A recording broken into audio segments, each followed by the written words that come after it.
Oh yeah.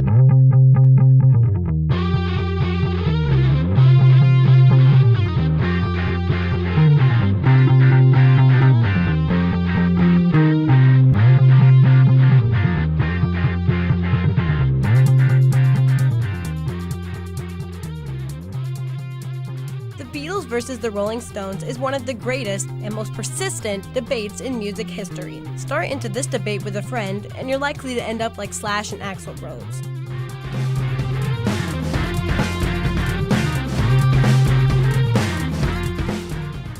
The debate began just about as soon as the bands were birthed. Both rose to fame in the early 1960s, first in their home country of England, then enjoying sweeping success across America and spreading to the rest of the world. In reality, these bands had a lot in common: time, setting, looks, early career. They even covered the same songs on occasion. I wanna be your lover, baby. I wanna be your man. I wanna be your lover, baby. I wanna be your man. This is what makes the debate so pertinent. Two bands cannot possibly be so similar and not have one edging out the other, right? Right.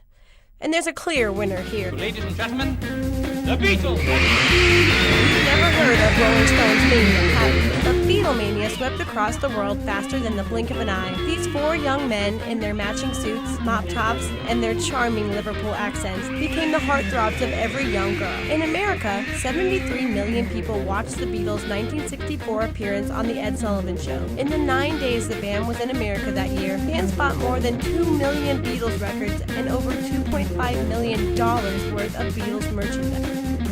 Over their entire career, the band sold over 1.6 billion singles in the US and 166 million albums. Across the world, they sold over 600 million albums. Comparatively, the Rolling Stones have sold 250 million albums worldwide. But numbers are just numbers, right? Numbers are convoluted, relative, and sometimes just too vague. You know what else is vague? The word better. Which band is better? What does better even refer to? So let's take a different approach. Here's the bottom line. The Beatles are the most influential band in the history of music. The Rolling Stones probably would not have been successful if the Beatles had not done it first. Let me explain.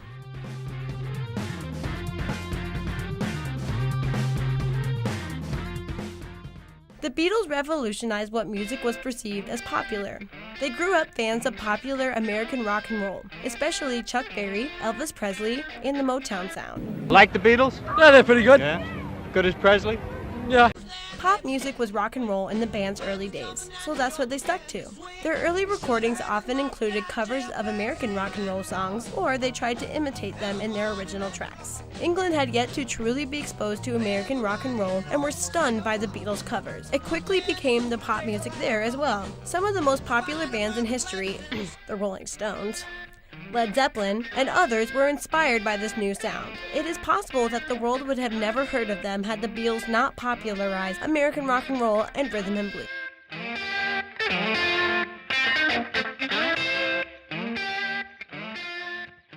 But the Beatles didn't stay there long. By their sixth album, the Beatles were once again inspired by their American counterparts, specifically Bob Dylan. In 1965, the Beatles produced their folk rock album, Rubber Soul. It stayed on the British charts for 42 weeks. But again, they didn't stick with folk rock very long either. Revolver came out a year later, boasting experimental and psychedelic tunes such as Eleanor Rigby and Tomorrow Never Knows. The concept album, Sgt. Pepper's Lonely Hearts Club Band, was next, followed by psychedelic masterpieces Magical Mystery Tour and The White Album.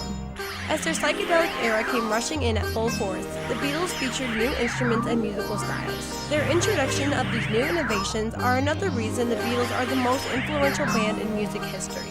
Rock and pop bands in this era were typically comprised of a singer, guitarist, drummer, and sometimes a bass or keys player. But when did the Beatles ever stay in a normal mold? The Beatles continued to transcend genre and time when they began to add classical instrumentation into their popular music. Eleanor Rigby featured a string octet, and A Day in the Life had an entire orchestra.